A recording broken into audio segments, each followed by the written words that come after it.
So tell us a little bit more about what's happening with Islam in America, and if you think there's hope in eradicating this threat. I mean, removing Islam completely from the West. I actually talk about a red, green, blue axis. We've got the Islamists, we've got the communists, and we've got the globalists. And the Director of Policy and Planning on the National Security Council in 2017, during the first Trump administration, wrote a marvelous memo. I encourage everybody to read it. It's called the Higgins Memo. You should be able to find it very easily. And he described this international alliance of globalists, communists, and jihadists who he said were working together for the purpose of destroying the United States of America, not just as a nation, but as an ideal. And I think that's what we're watching here, right? Islam has always been a threat to civilization and always been a threat to innocent people everywhere, but it's so backwards that they really were not a major threat to the United States of America until our government opened up the borders and started importing them in huge numbers. The same is true for Canada.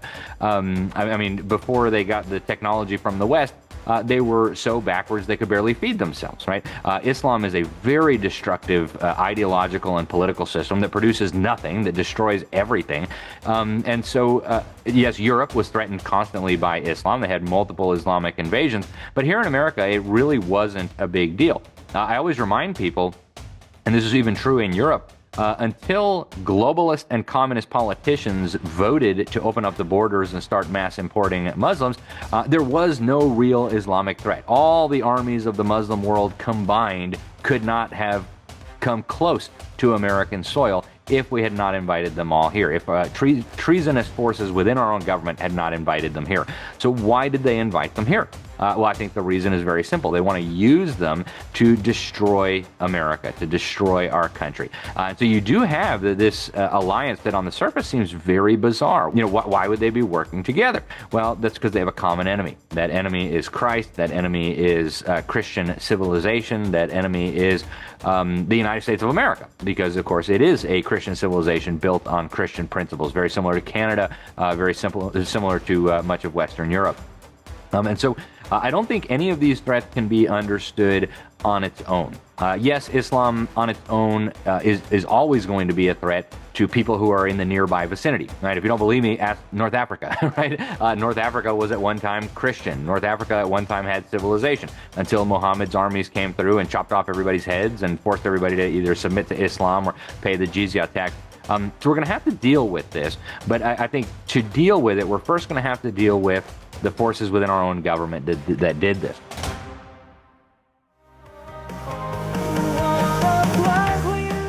Hello and welcome to a brand new season of the Empower Hour. It's so good to see you here after a few weeks off, and we're glad you can join us. Our guest speaker this evening is Alex Newman, and the title of tonight's show is Warning: Is Canada Becoming Venezuela 2.0? It's January 14th, 2026, and this is the Empower Hour. Tonight's interview is pre-recorded, and Tanya is taking time off to work on some important actions, so I'm going to head right over to our guest's introduction. It's always such a pleasure to have Alex Newman join us on the Empower Hour. Alex is an author, educator, speaker, and award-winning journalist. He's the founder of Liberty Sentinel and the executive director of Public School Exit, a successful American campaign that encourages and empowers parents to pull their children out of the corrupt public school system. In this pre-recorded interview, Alex joins Tanya to examine recent developments in Venezuela and their far-reaching worldwide implications. So now, my friends, I invite you to sit back and get comfortable as we listen to this very important and informative conversation between Tanya Gaw and Alex Newman. Well, welcome to the Empower Hour. I'm the host, Tanya Gaw. I'm the founder of Action for Canada, and the topic tonight is going to be incredibly important in connecting what's happening in Venezuela, what is going on in Canada over the last decade under the rule of Justin Trudeau and Mark Carney. There's more to this story than narco-terrorism, drug cartels, oil and Maduro colluding with Russia, Iran, and China. The broader operation and central mission has been to undermine and destroy the United States and Western democratic nations in order to impose communism, socialism, and authoritarian rule using drug addiction, overdoses, and election interference as weapons. And there's nobody I know better than to join me on the show tonight than our friend Alex Newman, who is also someone who has lived in Mexico and Latin America. I would say that he is an expert in this field. And so first, I want to welcome you, Alex, to the show. And then I want to cover a few of your books before we dive into this important conversation. It's wonderful to be with you. Thank you so much, Tanya. It's a great honor. Okay, super. And so the other day I was watching a video, and again, it was several months ago. I know that you've been reporting on this for a number of years. And I happened to hear that you have a new book coming out, Woke and Weaponized: How Karl Marx Won the Battle for American Education and How We Can Win It Back. That sounds very promising. Can you tell us a little bit about this new book?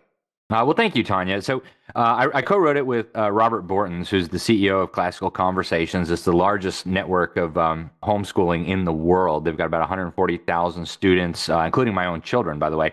And what we decided was that somebody needed to do this, and nobody was doing it, so we finally decided to do it. But essentially, the government school system has been completely captured and taken over by people who hate God, who hate the Bible, who hate our civilization, who hate the principles and moral order that God ordained. And they are using this system to destroy our children and destroy our civilization. I believe it's one of the most urgent threats that we are facing today. And unfortunately, there's also been some, I would call them false solutions that are being proffered now that I think actually are a mortal danger to home education and Christian education.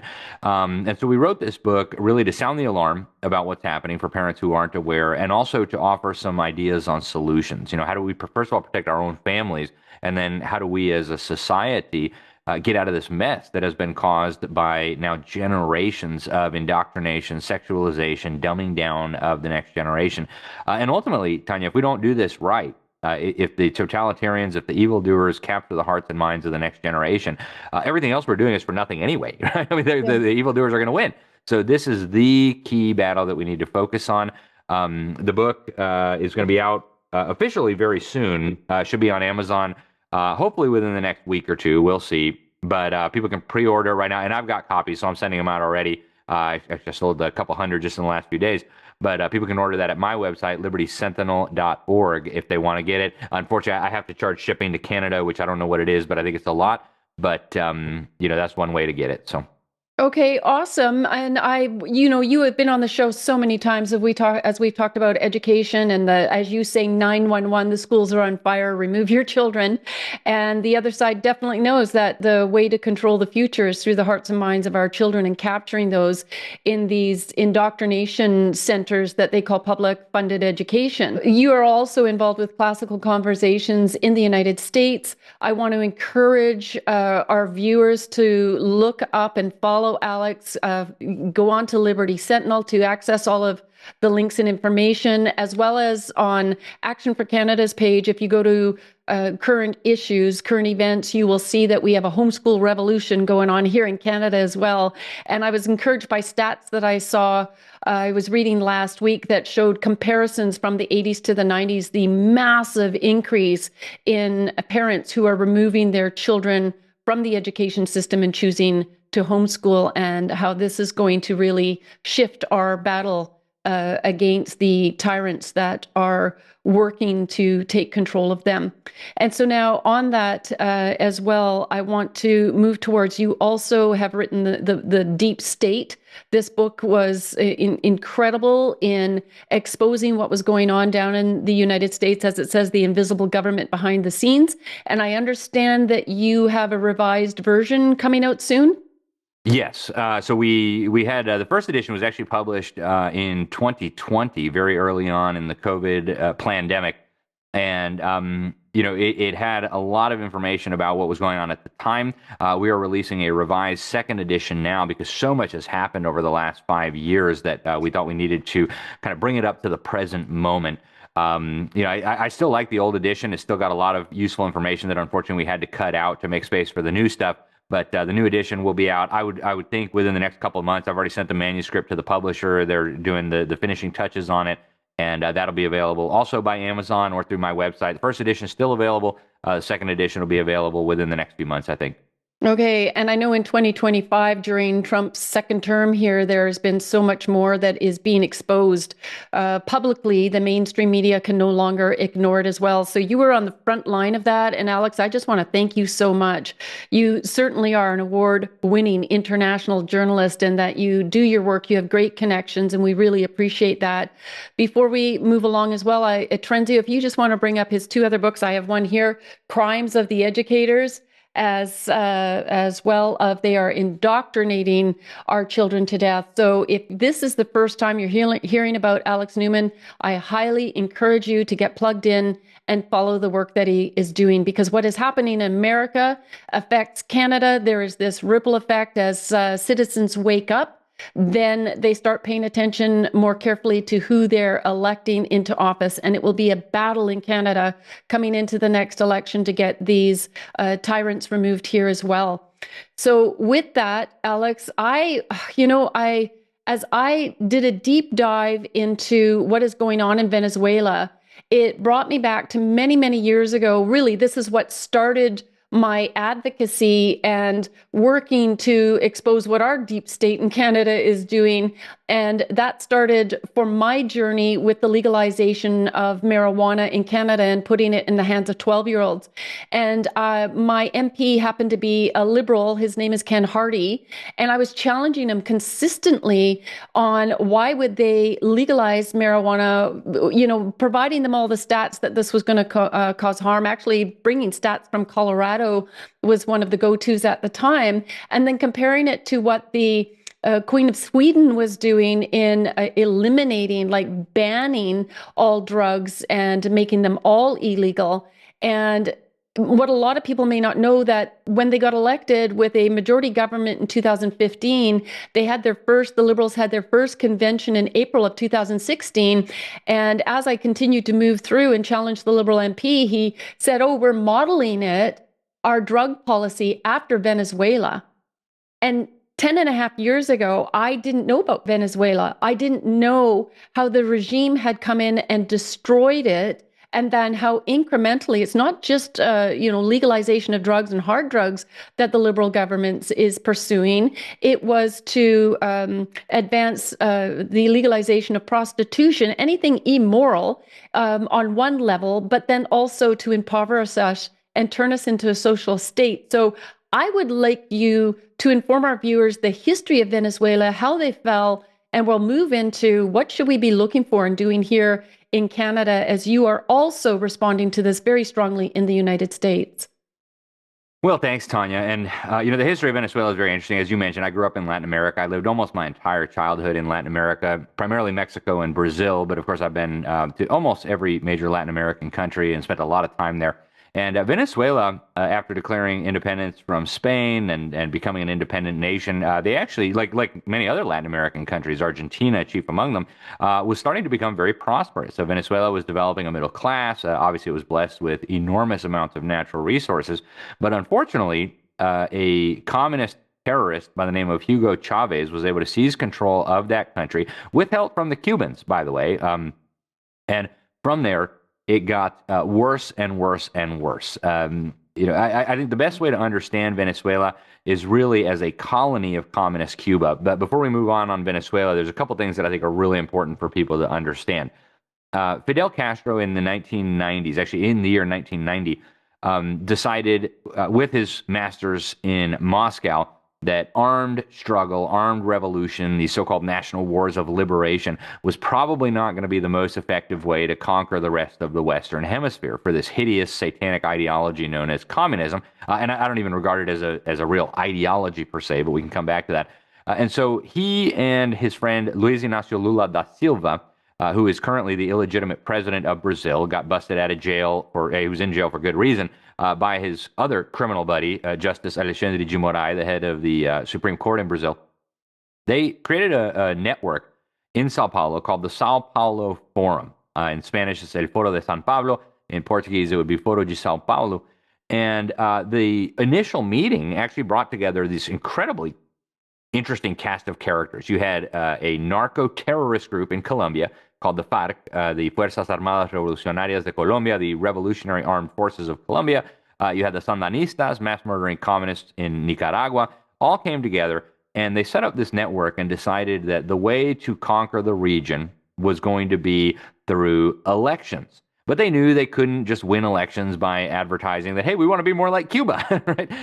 And so that's where the criminal gangs came in. That's where the FARC came in, which for decades had been slaughtering innocent Colombians, had been brutalizing the people of that region with terrorism, with assassinations, with all sorts of terror, and then using cocaine trafficking as the primary moneymaker. So Castro had his eyes on Venezuela early on because of all the money that Venezuela had, especially with the oil reserves that they had. And so they took over Venezuela, and Venezuela eventually became essentially the cash cow for this subversive communist network. The oil money, the drug money, all of it was being used to fund the revolution across the hemisphere. Now, yes, they had backing from the Kremlin. Yes, they had backing from Beijing, but really the big source of funds was criminal networks. And FARC was, by the way, just one of many narco-terrorist organizations that was involved. The ELN, the MIR in Chile, I mean, all these different criminal terrorist organizations. In Brazil, this is actually why Lula was in prison, the current president. He was caught stealing money from Brazilian taxpayers through a construction company called Odebrecht. Essentially what had happened was they were looting the state-owned Brazilian oil company Petrobras, and they were looting the taxpayers through inflated contracts given to this construction company called Odebrecht, and then using the money, yes, to buy nice houses and cars and all the rest of it, fund their bank accounts, but also to fund communist candidates and movements in other parts of Latin America.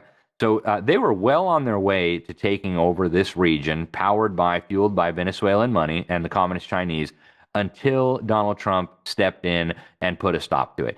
So that's kind of the history in a nutshell. I think it's very important for people to understand. It's not just about drugs. It's certainly not just about oil. It's about stopping a communist network that fully intended to capture the entire region of Latin America and then ultimately the entire Western Hemisphere. And here's the worst part, Tanya. Yes, the key backers were in Beijing and in Moscow, but also, and of course, Iran was involved, Hezbollah, Hamas, I mean, all these groups intersected in Venezuela. But they also had huge support from what I call the deep state here in the United States. They were being aided and abetted by Barack Obama. They were being aided and abetted by Joe Biden. They were being aided and abetted by George Soros. And the evidence for this is overwhelming. I've been covering it for over 15 years in the New American Magazine and other publications.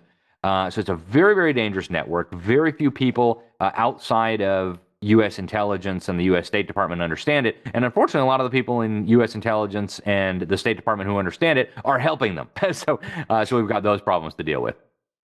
All right. Yeah. So thank you for that bit of history. And now I really, what I hope, my goal is today that our viewers will really understand how the model for Venezuela, they weren't satisfied with just taking over all of this region in Latin America. And of course, Mexico has been lost for quite some years as far as drug cartels, but how they have incrementally shifted that into the West.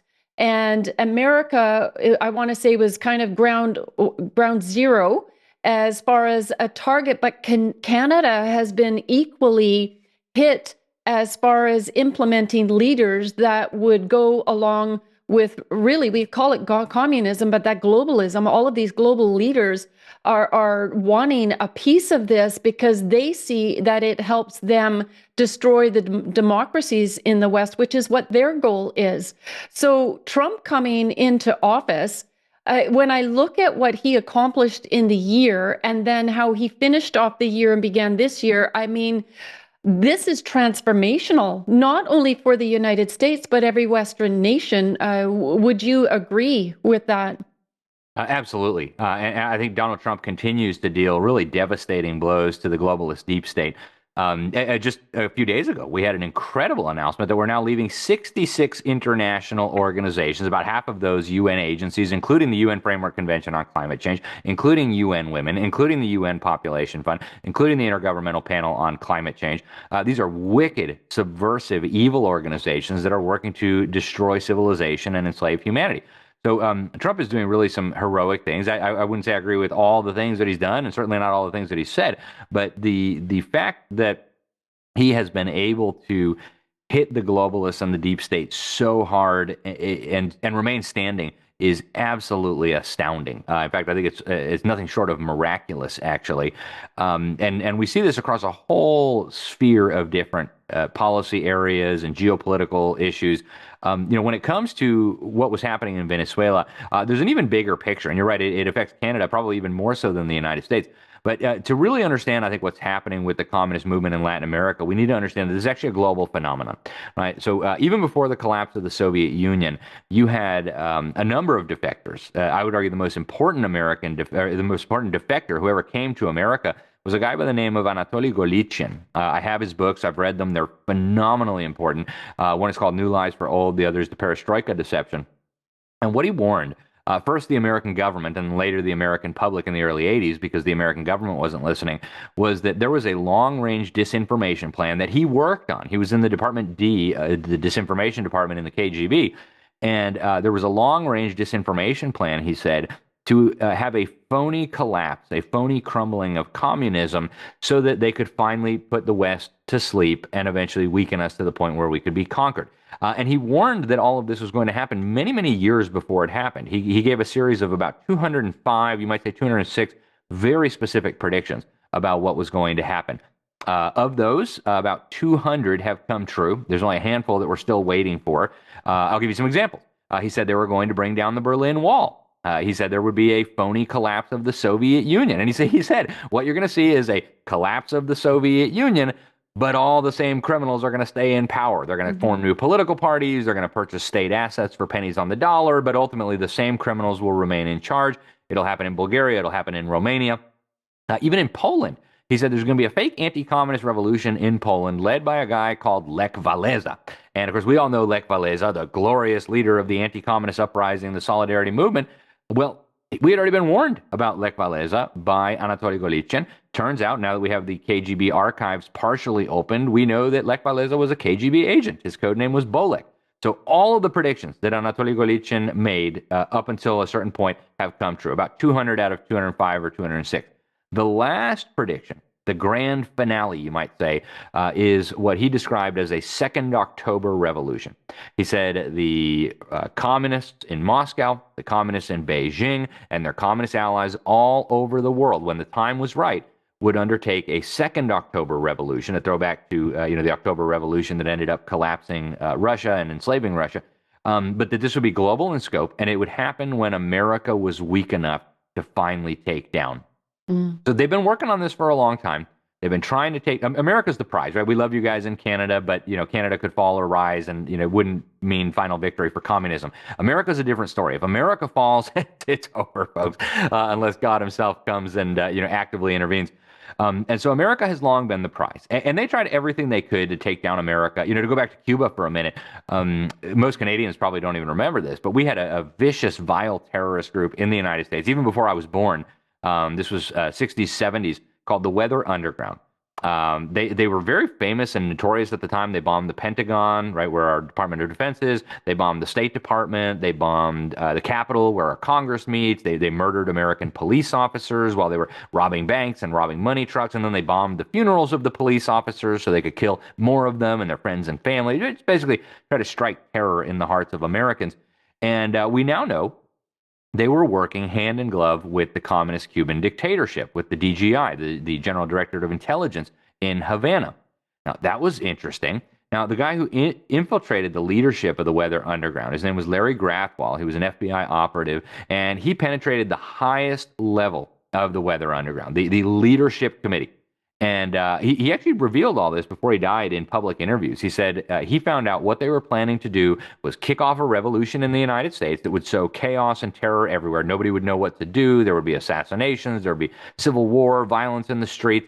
And amidst the chaos, he said, they would have the Soviets come occupy part of the East Coast. They would have the Communist Chinese and the North Koreans occupy part of the West Coast. The Cubans would get the Southeast. Some of the Central American communists would get parts of the Southwest. And as part of that, Larry Grathwohl, the FBI operative, said, well, what about the people who are counter-revolutionaries, the people who won't go along with this? He said, oh, no, don't worry, we got that planned for as well. We're going to build a network of concentration camps where we're going to be putting those people and re-educating them.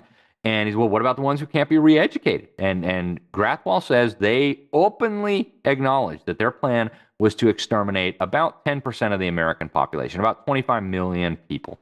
So why is all that relevant today? Well, the Cuban connection, obviously. But here's the really interesting part. The founder of that terrorist organization was a guy by the name of William Ayers, Bill Ayers. He was able to get off on a technicality. He was arrested. He was prosecuted. He should have probably been executed under federal law for the vicious acts of terrorism he perpetrated against our country in service to a hostile foreign regime that was trying to overthrow our system of government. He was not executed. In fact, he was let off on a technicality. He was able to go free. And he bragged about this. Hey, guilty as sin and free as a bird. Isn't that cute? Great justice system here. We obviously need to do some reforms there. But he was very proud of this. And he went into education. He became a professor of education. And then he eventually ended up at Teachers College at Columbia. So a few years after that, he launched the political career of a virtually unknown community organizer named Barack Hussein Obama. Literally, Barack Obama first ran for state senate in Illinois. And the start of his political career, the first public event they did, was in Bill Ayers' living room. So if you read Bill Ayers' books, he understood that the reason the revolution had not succeeded back when they tried it in the 70s was that Americans were still too traditional. The younger generations had not been fully captured. So education was critical to making this succeed. Secondarily, he said, we've got to get business. Without business, we will not be able to take down America. Well, they are much further along now than they were back then. They've captured the hearts and minds of most of our young people. They've captured many of our major businesses. And I think they now believe they are getting closer to success. I think Trump has been a big obstacle for them, but they're playing the long game. So we've got a lot of big issues that need to be dealt with. Yeah, it's really, really concerning, when you have an understanding of actually what's taking place. And that's why I felt it was very important for you to come on the show, explain the history to currently what's going on. You mentioned Barack Obama. There's Hillary Clinton. Joe Biden, I think, is a useful idiot as much as Justin Trudeau was. And in Canada, I just want to read something that Western Standard had put out this morning. And of course, I hope that people will read the action in relation to this Empower Hour with you, Alex. I provide a lot of critical information, especially for Canadians to understand. But this has been going on since after World War II, mostly in our countries, where communists basically not escaped or just transitioned from Europe and the UK into America and into Canada to start setting up this eventual revolution. And Pierre Elliott Trudeau played a big part in that, attacking the foundation of our nation, which is built on Christian principles, of course. So this morning, this is exactly when we're talking about how do you set up socialism? How do you set up communism? And again, this is all by design, and it isn't by chance. The article reads, at the same time, Canadians face suffocating taxation at every level. Income taxes, carbon taxes, fuel taxes, property taxes, payroll taxes, and consumption taxes. Governments run chronic deficits with little concern for sustainability, saddling future generations with debt while delivering diminishing returns and services. Unsurprisingly, investment is fleeing. Canada has become a hostile environment for businesses and capital. Endless red tape. It makes it impossible, of course, with all of the Indigenous land claims as well. This ties up all of our energy, mining, forestry, agriculture. Social cohesion is also unraveling. Crime is rising, particularly violent and organized crime. And so the report goes on, and it's incredibly accurate. We've got a two-tier justice system as the United States and every Western country is experiencing. The mass migration, again, is these are boots on the ground military for the globalists and the communists. I think we could look at it that way. And then in the end, in the article that I wrote, I said the United States has every reason to view Canada as a growing security liability. Every major enemy of the U.S. is operating within our borders. And then I asked the question, is that will Trump feel compelled to Maduro, Carney, and Trudeau? And I mean, there's a lot of people that would like to see that happen, because I do not truly believe they are legitimate prime ministers as well. And then we have Premier David Eby in British Columbia, who used the machines in 2024, and there's 100%, there's no question in the majority of people's minds that election was stolen. In times of financial uncertainty, securing your wealth is more important than ever. With inflation, market instability, and economic challenges, many Canadians are turning to one timeless strategy: precious metals. Gold and silver have historically retained their value, offering a hedge against economic turmoil and a safeguard for your assets. If you're looking to invest, there's good news for members of Action for Canada. We're proud to announce our partnership with Steve Merrill of Sun City Silver. Steve is not only a friend of the freedom movement, but he's also offering Action for Canada members exclusive access to some of the best pricing in Canada. Thanks to his extensive client base and affiliation with Silver Gold Bull, you can now secure your precious metals at incredible rates. Silver Gold Bull is a trusted Canadian leader with live pricing available 24/7 and nearly 400,000 five-star reviews on Trustpilot. When you purchase through Steve, you're not only investing in your future, you're also supporting the freedom movement, as a percentage of each sale helps support Action for Canada. Plus, there's a bonus. If you place an order of $5,000 or more, you'll receive a 1-ounce pure silver bullet, a unique and valuable addition to your collection. And if you refer someone who places a $5,000 order, you'll get another silver bullet as a thank you. To get started, visit actionforcanada.com/purchasing-precious-metals/. Remember, your decisions are your own, and we recommend doing your own research before making any investment. But with Steve Merrill's guidance and our partnership, you'll be on the right path to securing your future. Secure your assets, protect your future, support the movement.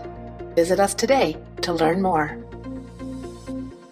So on that, can you go into this very important part of our conversation regarding the elected interference and rigging that seems to be activated in Venezuela as well?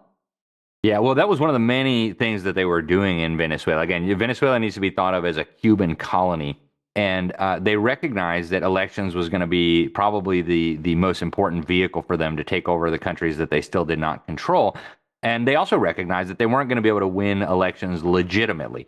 Of course, even Satan disguises himself as an angel of light. And so communists don't usually say, hey, we're communists, we're going to enslave you and take all your stuff and enslave your children. They say, oh, social justice. And, they use all that. But you can only do that so many times, right? The people of Venezuela tried to throw off the tyrants using the electoral system multiple times, but they were rigging the election, right? So how do you free yourself? So what happened in Venezuela was under Cuban leadership and direction, they began building tools to steal elections, hardware systems and software systems that masquerade as elections systems, election equipment, that were actually designed not to tabulate or count votes, but to rig elections. It was the entire purpose of this whole scheme. Now, there have been endless amounts of shell companies and strange transactions to try to conceal what's going on here. But ultimately, if you go back to the beginning of Smartmatic in Venezuela and then the different companies that have owned these things and acquired it, they have been rigging elections, not just across Latin America, but even in Europe, even in North America for years. And it's an incredible network. Now, I can tell you this for sure. This was one of the things that was on Donald Trump's mind when he ordered this highly controversial and certainly very bold mission to capture Maduro. Trump obviously takes it personally. He won the 2020 election, but through a variety of schemes was defrauded out of that victory. He knows a lot of this now. They've got sources that have revealed a lot of this. Patrick Byrne, former CEO of Overstock.com, has been involved in this. General Michael Flynn has been involved in this. They've got people within the CIA. They've actually got people now from within Venezuela, some of them in federal custody, who are spilling the beans on all of this. It's very encouraging that we now have, for example, the former head of Venezuelan military intelligence, El Pollo Carvajal, revealing a lot of this. So it's all going to come out eventually, I hope. It's going to be fixed eventually, I hope.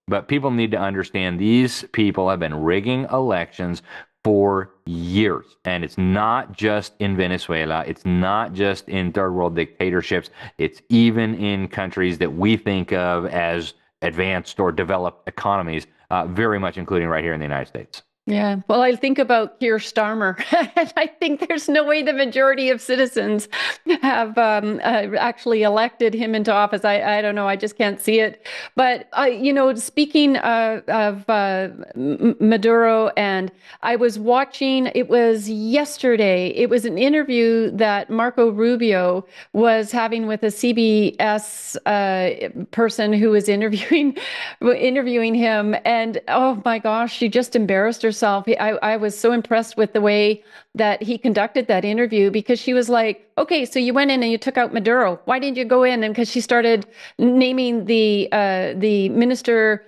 the vice president as well, who's apparently just a wicked, evil woman, possibly more wicked than Maduro, the head of defense and other departments. And Rubio just clearly said, well, do you understand the operation to go into a military base where Maduro happened to be located? Can you imagine going into other military bases all in the same night within 10 minutes and, taking out the most official person that could possibly take down this regime? So it is a matter of time.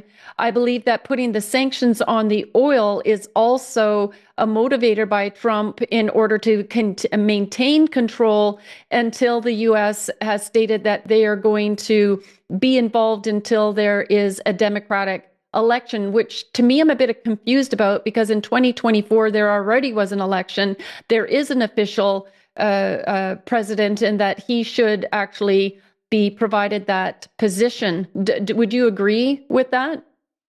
Well, even the last election that they held, certainly the opposition candidate won, but even there were some very, very important problems, right? They have the Consejo Nacional de Electoral, the national election body or whatever, that is responsible on paper, at least, for certain important constitutional functions. They actually disqualified multiple viable candidates based on the whims of the Maduro regime.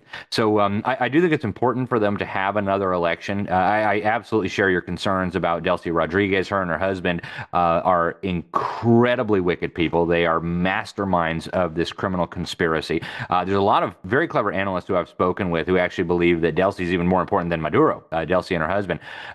So I wouldn't trust them as far as I could throw them. I think the lesson has been sent loud and clear. You mess around too much, and you might find out the hard way that you need to stop. But I do think they need to have another election. Personally, I don't like what Trump said the other day, that we're going to run Venezuela indefinitely. And I don't know that that's actually what he meant. But, after the experience we had in Iraq and Afghanistan, I think the U.S. needs to be very weary of running other countries. But certainly they do need to have an honest election. I think the regime in power right now is completely illegitimate. They're actually following their continuity of government protocols that were put in place before Maduro was removed. So I hope the Trump administration can find a way to have a secure, real election down there as quickly as possible, and allow the Venezuelans to decide their future on their own without a mass murdering dictator puppet of Cuba oppressing them and starving them and rigging the election. Well, I agree. I do believe that they need to finish what they've started, though. And the reason is, we look at Iran right now, and, the U.S. stepped in and really helped the revolution by taking out some of the most dangerous tyrants, extremists, I think that the world has ever known. And so we know that in Iran, it's not on mainstream media, but what started out as an act of revolution about 2 weeks ago, with millions of people coming out, taking control of police stations and really advancing, maybe less than a dozen people were murdered 3 days ago.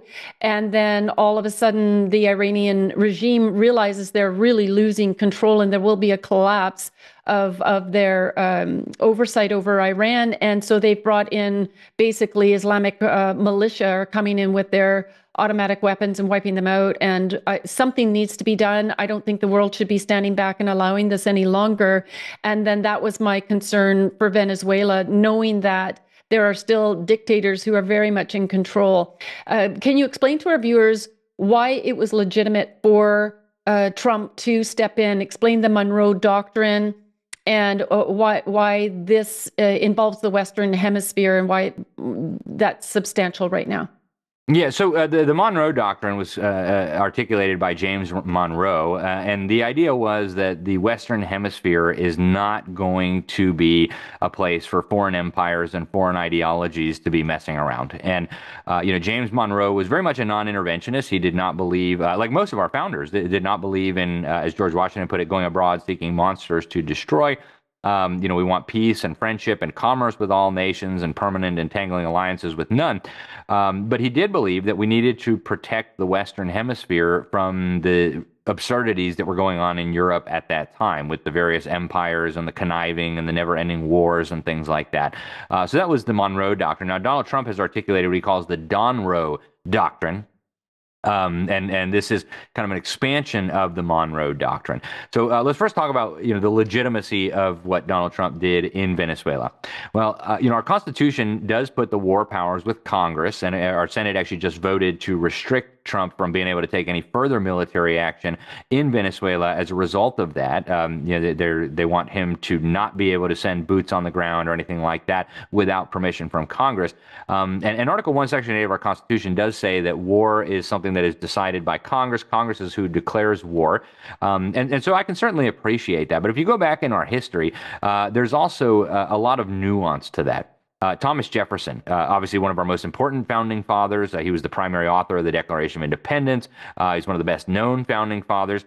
He was a very ardent constitutionalist, and he was also a very ardent defender of the idea that Congress makes the decisions about war and when to engage in it. But even Thomas Jefferson, when Islamic terrorists masquerading as governments, the Barbary states, were kidnapping Americans on the high seas and selling us into slavery and attacking our ships and attacking our commerce, he didn't ask Congress. He sent the U.S. Navy, he sent the U.S. Marines and pounded them into submission and said, you will stop kidnapping Americans, you will stop doing these things to us. So, nobody can accuse Thomas Jefferson of not being a constitutionalist, and even he saw fit without congressional approval to dispatch the U.S. Navy to deal with what would properly be regarded as foreign heads of state, foreign governments, sovereign states, whatever, because they were directly attacking Americans, they were kidnapping Americans, they were selling us into slavery, and they were stealing our ships and interfering with our commerce. So there's a lot of nuance here.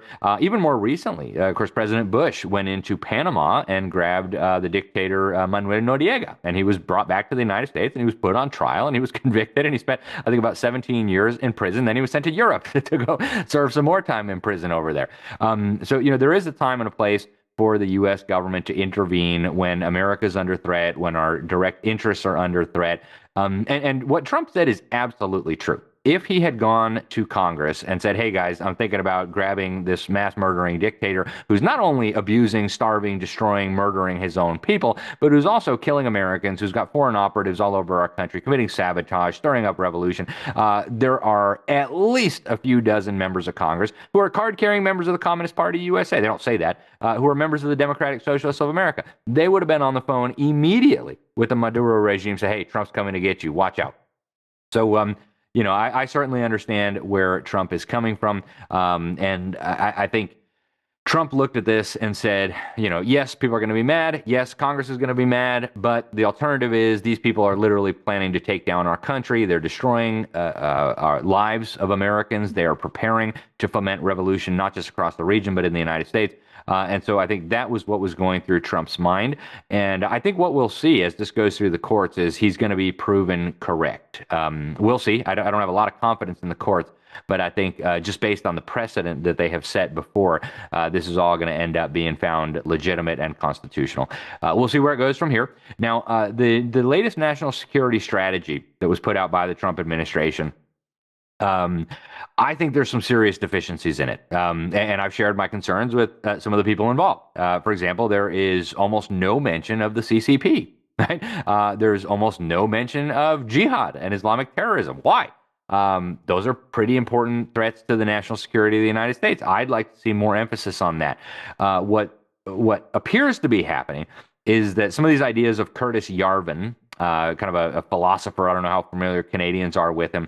He's kind of the new kid on the block. He's got some very interesting ideas about politics and geopolitics, but he has essentially articulated a vision of a world order where the United States kind of takes charge in the Western Hemisphere. The CCP is allowed to kind of own the region over in Eastern Asia.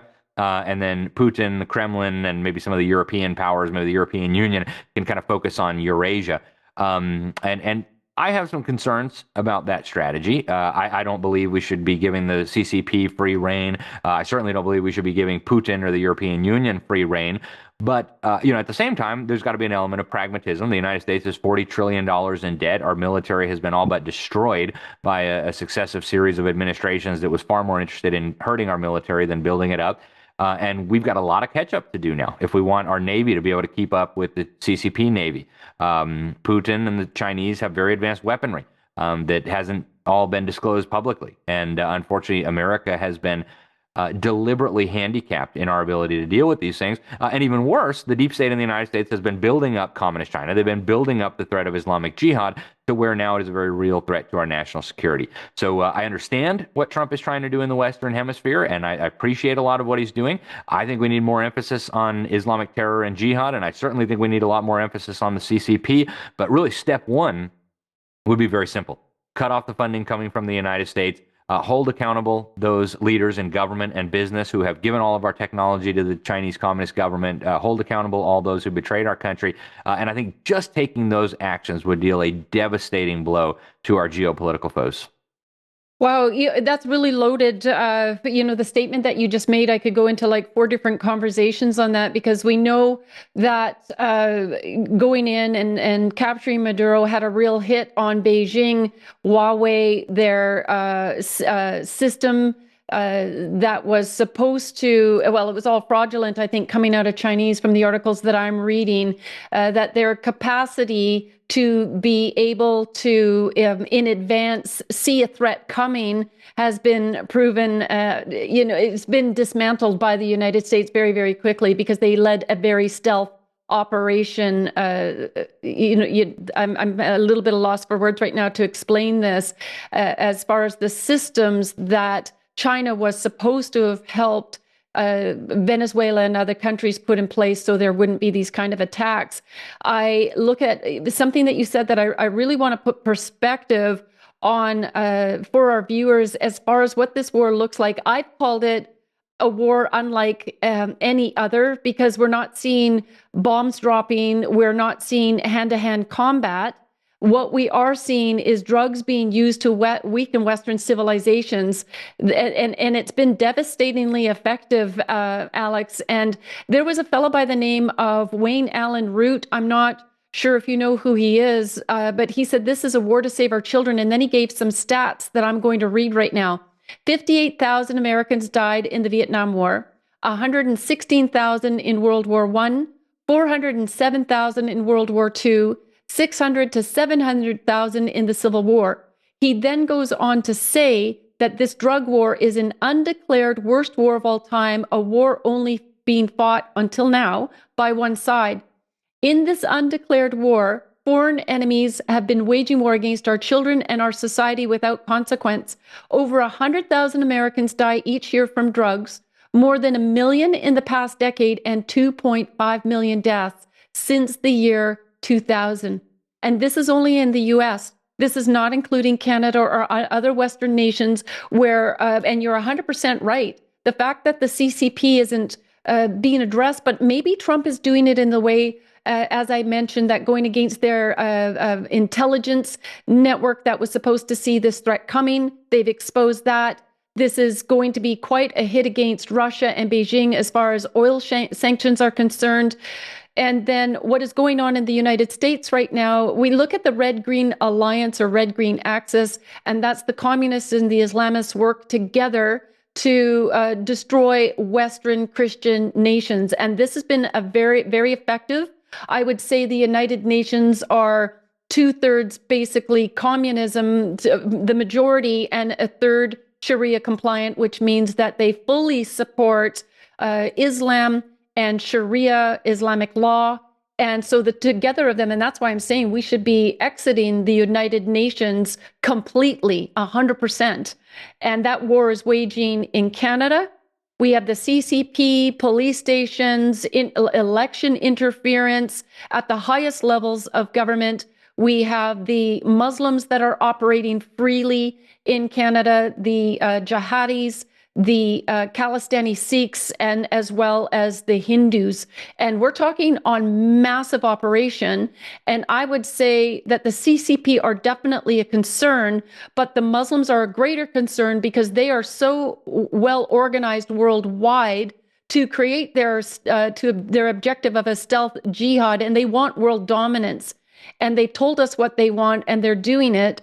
And then if we can just shift for a moment, because I think that point is very important in the United States, we see a tremendous amount of activity taking place with Ted Cruz putting forward a bill to designate the Muslim Brotherhood as a terrorist group.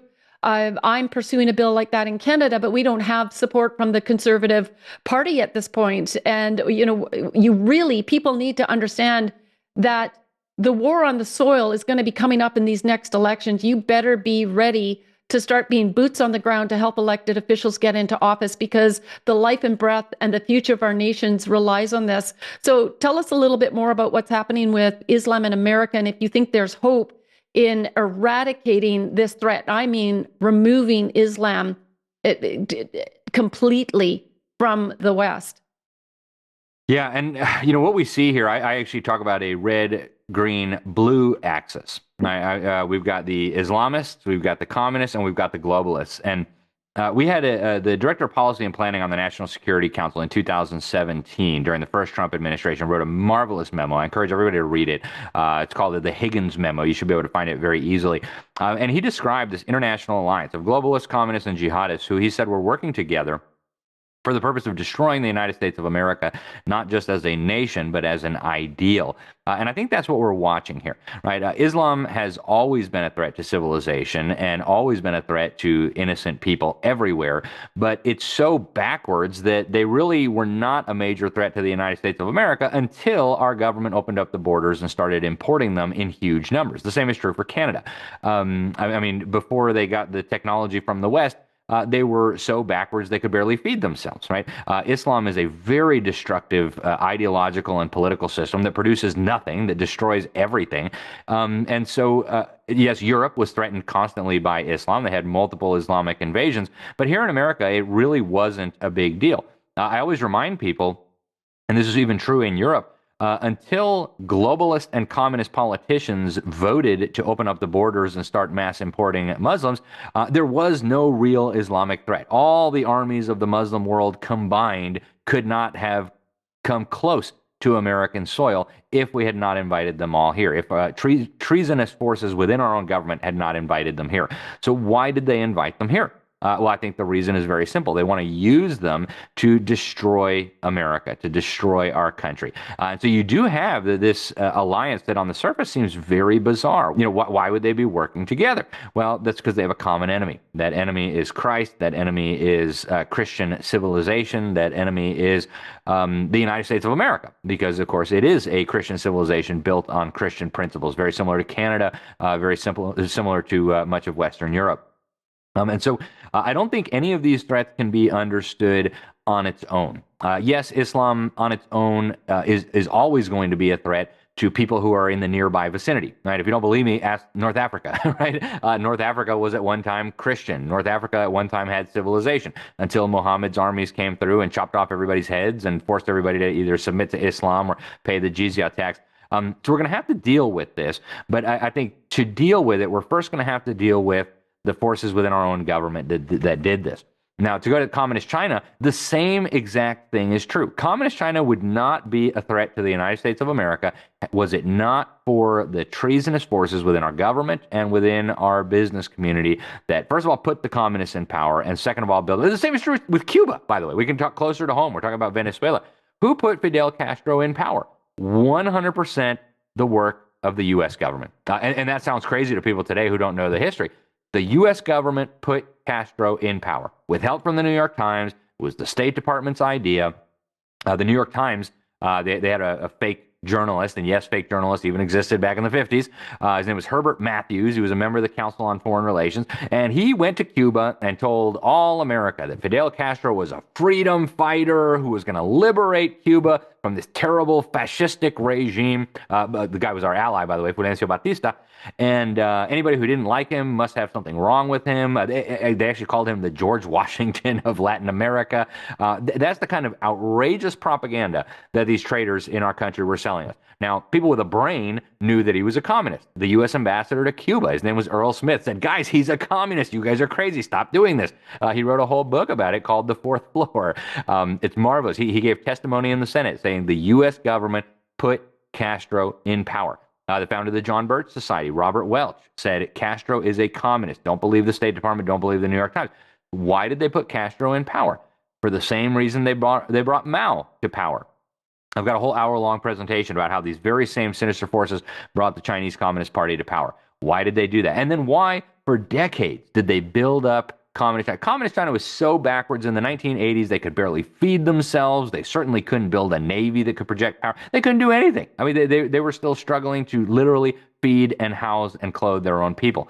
And yet the World Economic Forum and the U.S. government, Rockefeller dynasty, Richard Nixon, Henry Kissinger, decided we're going to build up this thing into a super state. David Rockefeller actually wrote in the New York Times, 1973, the column was called From a China Traveler. He said that the social experiment in communist China under the leadership of Chairman Mao, he said, was the most important and successful in human history. Why would a guy like Rockefeller, probably one of the richest men to have ever lived in the history of humanity, praise the Chinese communist system? Why was he so buddy-buddy with Fidel Castro? Why are they doing this? Well, it's because they want a one-world totalitarian system. These people are not Muslims. They loathe the Muslims just like they loathe everybody else. These people are not communists, right? Yes, they funded the Bolshevik Revolution, as documented by Stanford historian Anthony Sutton in Wall Street and the Bolshevik Revolution, but they're certainly not communists. Why are they doing this? Because they want a satanic one-world system, and they are working to build it, and they're using Islam, and they're using communism, and they're using every other subversive ideology you can think of to try to bring it about. So there's several levels that I think you can look at this on. Martin Luther, I think very wisely looked at the Islamic invasions that were happening in Europe at that time, right, 400, 500 years ago, to argue that this was actually God unleashing his judgment on a Europe that had become wicked and had ceased to follow God and his commands. And I think there's certainly an element of this. I don't think God would have let our countries get into the trouble that we're in if we had followed him, if we had honored him, if we had not driven him out of our schools and our legislatures and our halls of government. So there's all these different levels to look at it on. But now we do have, as you pointed out, a very serious problem. We've got millions of people in this country who want to overthrow our system of government and impose Sharia. We've got the CCP waging what they describe as unrestricted warfare, which very much includes getting our people addicted to drugs and overdosing them, which very much includes economic warfare and biological warfare. And so what do we do with them? Well, I would say the first step is we've got to stop the bleeding. And Trump is doing a very good job at this, stopping the flow of capital and technology to China. And obviously, maybe it's a separate issue, but I have no idea why the Trump administration recently decided to allow the Chinese communists to purchase very advanced microchips from NVIDIA. I think that was a very bad idea. It's exactly the kind of stuff I'm talking about.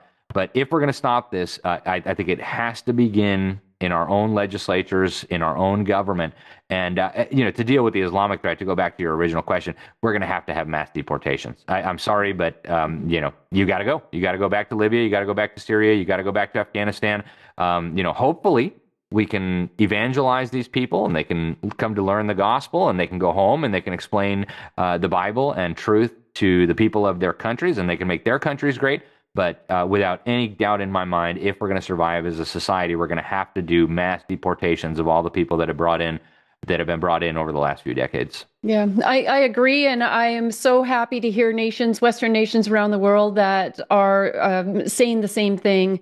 And multiculturalism was never, ever, ever meant to be a success. Pierre Elliott Trudeau brought that in because he knew that it would destabilize Canada.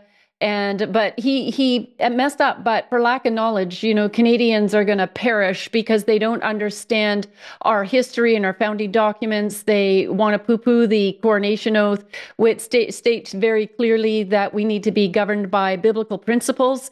That is powerful. That is a win for us, because the top two commandments say, "You shall have no other gods before us, or make for yourselves idols," which means that 100% we have every right to shut down every mosque, every Islamic center, every temple, Hindu temple, and every other false belief. And in our charter, people will say, "Oh, it's multiculturalism is part of Canada." And they have to remember that it starts with a preamble about the supremacy of God and the rule of law, colon. And the colon means everything after that must comply with the supremacy of the God of the Bible and the rule of law, which was based on biblical principles, which means we shouldn't have multiculturalism day in our schools, leading our kids astray and into false deities and belief systems, because our kids are going to hell. And if you don't understand how serious this is, I don't care if I offend anybody else anymore. They've come to my country and they're offending me. And so it's time to say, either, look, you've got your nation you can live in that supports your false gods and your false belief systems that are destroying the nations you came from. Why do you want to set up all of these silos here in Canada and America under these false belief systems? So no, I believe that God is calling us out for turning our backs on the biblical truths and the biblical teachings in America, in Canada, in Europe, in the UK, and we need to take this very seriously. And I believe that God will meet us. I believe that God will protect us and give us a way to do this. And right now, the U.S. is definitely on the front line. And you are right. If America goes, the rest of us go. And they're setting up Canada to be a deadly threat against the United States with the way they're allowing us to be infiltrated with extremism, the CCP, and other networks. And so, Alex, I know it's been an hour and you and I could continue, because this is such a massive topic, but I think that we've given our viewers a lot to think about. And as far as solutions are concerned, and you guys are, as I say, are making great headway in the United States, what would you recommend to people as a few of the top priorities that they should be putting in place in order to mobilize them as well? Well, I would start with get on your knees and pray. Open up your Bible. Go to the Word of God for insight and instruction and ideas on what we should be doing. The body of Christ is one body with many members. We all have different functions. God's given us each different talents and abilities and resources. So let's figure out, what did God give us and how can we put those to use in this incredible battle against Satan and the world and the flesh and the devil. We've got to do that. I would urge parents in the strongest possible terms to remove their children from the indoctrination camps immediately. Homeschool or find a good Christian school after you thoroughly vet it to make sure it's in alignment with biblical principles and your values. Those are some of the most important things. Then get involved in the political process. I love what you said earlier. We have to get involved in the political process. If you can't run for office, fine, I understand that. Find somebody who's running and support them. If you can write them a check, I don't know how Canadian politics works, but if you can write them a check, write them a check. If you don't have money, then go knock on doors. Do what it takes. The evildoers have dominated the political process for so long. Christians have sat on the sidelines, and it has resulted in a cataclysm. We've got to stop that. We need decent, honorable men and women of God to get involved in the political process. But it begins in our own homes. That begins with our own children, with our own families, and then we work outward from there. Get active in a Bible-believing church if you aren't. And, again, go to the Word of God. Be in prayer, and I think we really do need national repentance. We do need to be involved in politics, but at the same time, America, Canada, Western Europe, we've murdered our babies, we've desecrated marriage, we've done so many wicked things. We need national repentance, and I want to urge people not to be demoralized or lose heart. I love what you said, Tanya. if you read the Old Testament, you'll find example after example of God using small groups of people, or even dispatching an angel to do incredible things, right? He dispatches one angel to slaughter 185,000 enemy troops, and we're going to be scared of George Soros and, politicians. I mean, give me a break, right? Bill Gates. God is the creator of the heavens and the earth. He is the sovereign over all the universe. He often uses little people, David, to take down giants. He uses people like Gideon and 300 men to crush the Midianite army.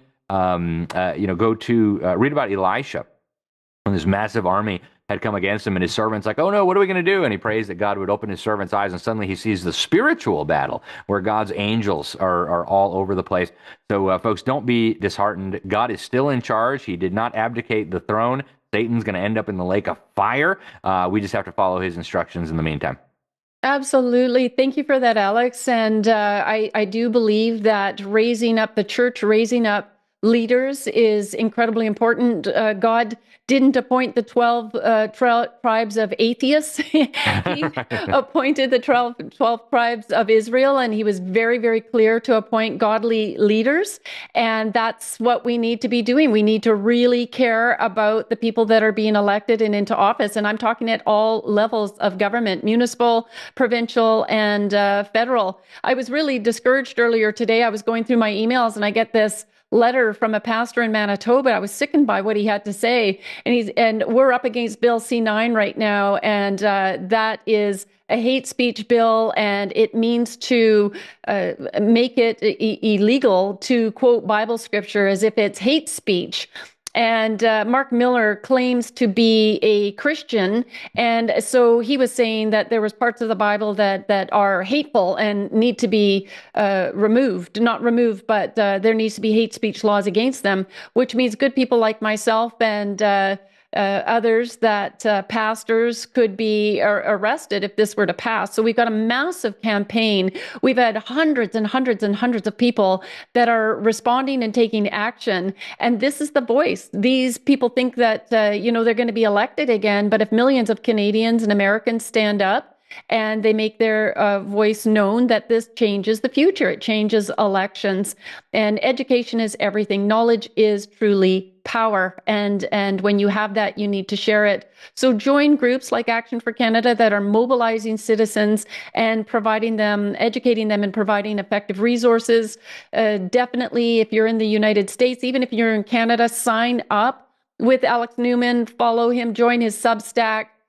Follow him on his X account, and is there anywhere else? Buy his books, share his books with elected officials. Help to educate. Right now, I was in a chapter leader meeting earlier today for our big 2026 launch, and we have our marching orders. It is to proclaim Canada as a Christian nation. It is to lobby government. It is to minister to government officials and work towards changing their hearts towards Christ. And we believe, with the power of Jesus helping us, that we can attain our goals. And if you don't, as Alex had said, and as we're witnessing, the other side is very activated and motivated. In Canada, the Muslims have a get out to vote. They talk about it in their mosques during voting season. In the United States, they just voted in something like, was it 50 or so people into office, and they shouldn't even be allowed to run. And we need to speak these truths out loud. This is a Christian nation. They don't align with our values, and so they need to be removed. And we're going to continue to work towards that. So, Alex, give me a favorite scripture before we sign off. Give our viewers a scripture that would give them encouragement right now. Well, I love Ephesians 6. The whole chapter is amazing. But Ephesians 6, 10, 11, and 12 talks about standing firm against the devil. Talks about putting on the armor of God. It talks about battling against powers, principalities, spiritual wickedness, the rulers of the darkness of this world. And, we have the armor of God with us, and we have the sword of the Spirit, which is our Bible. And so I would just encourage people, recognize we're in a spiritual battle. Everything is on the line. Yes, it has political manifestations and educational manifestations and all kinds of different ways that it is manifest, but it's ultimately a spiritual battle against the forces of hell. We need to remember that. And that should be encouraging to us because our God is sovereign. Our God created all things, and our God will determine how far they can go, when they must stop, and when they're going to end up in the lake of fire. So, I would encourage people to go read Ephesians 6. It gives you some really clear instructions for the battle ahead. And, go forth joyfully doing the will of the Lord. Excellent. Thank you so much. You are one person that is having a huge impact in the United States. I am one person having an impact in Canada. We are each one person that has the ability, when we lean on God, to say, yes, Lord, use me, that we can have an amazing, huge impact. So be used by the Lord today. Alex, God bless you. Keep up the great work, and we look forward to you visiting us on the Empower Hour again. God bless you too. Thank you so much, Tanya. Wow, to me, that was just an amazing interview with Alex and so informative.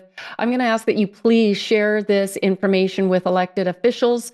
The video will be up shortly. You can find it on our webpage. Please give us a thumbs up, make a comment, and because this helps us with the analytics. We're being very censored and shadow banned because it's obvious, right, that we're doing such good work. We are that squeaky wheel in the background, lobbying government and really working for change. And so we just thank all of you for your support, and we pray that you will continue to do that. And then so for next week, speaking of mobilizing Canadians, we're going to have another chapter, Empower Hour, and it's going to be a campaign to call on Canadians to join our chapters, but especially to become chapter leaders, because we are accomplishing really, really amazing things at the community level. And can you imagine if we had chapter leaders in communities where we have elected officials, federal elected officials across Canada?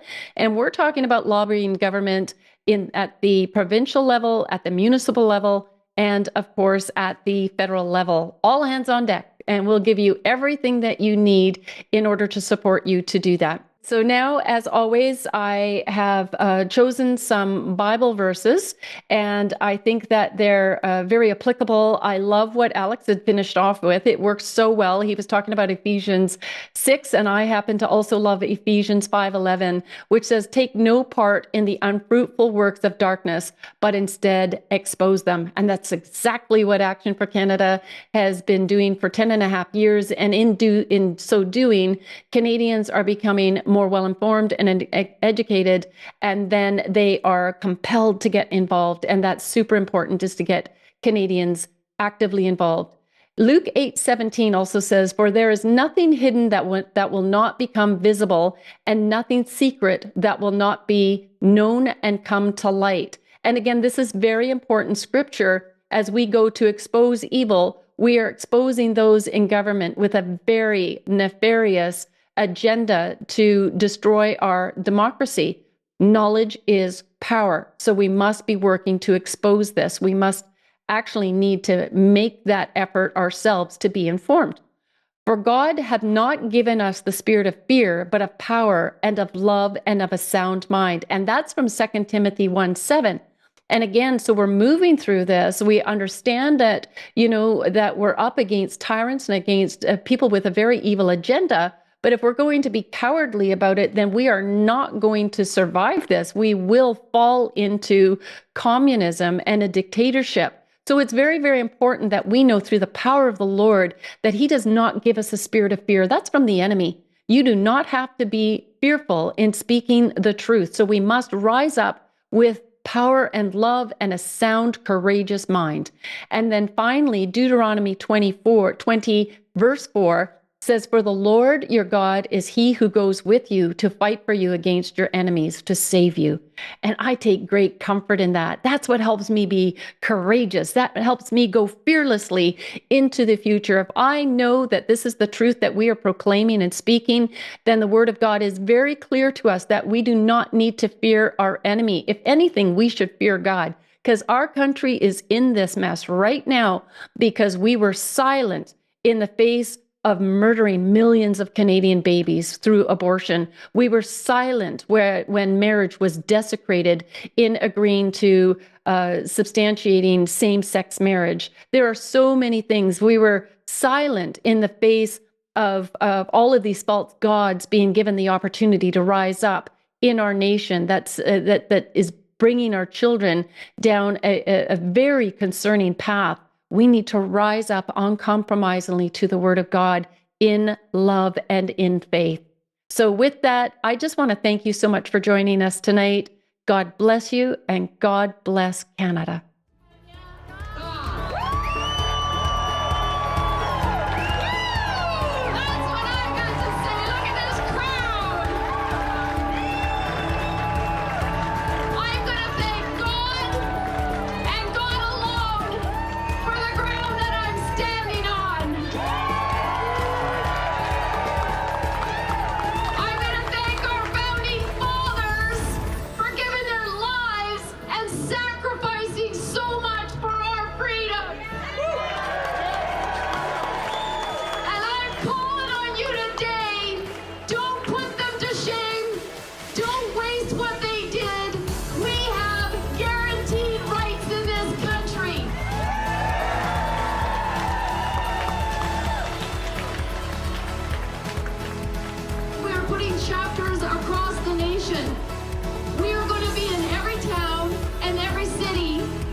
Hearts will pursue it.